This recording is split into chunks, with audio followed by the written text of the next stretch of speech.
শ্বশুর বাড়িতে তো জামাই ষষ্ঠী খেতে এলে, তা দুপুরবেলা কি কি খাচ্ছ একটু নি দেখাও। কটা জিনিস খাবো সেটা ভাবছি।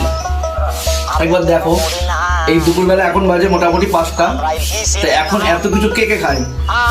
খাসির মাংস, এই যে মুরগি, চিকেন চাপ, এখানে আম, এটা বিরিয়ানি, আবার এই যে চিকেন,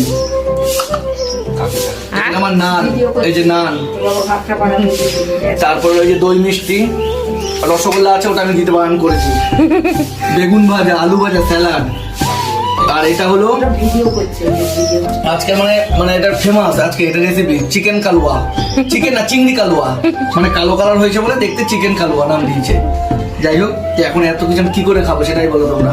রাজাদাও বসছে খেতে এত দেরি করে, এখন দুজনে মিলে খাচ্ছি। এতক্ষণ আমরা একটু চিল হচ্ছিলাম এসিতে বসে, এখন খাওয়া দাওয়া করছি। টাটা, আবার বাই, আবার পরে দেখা হবে। সব খেয়ে নি, হ্যাঁ।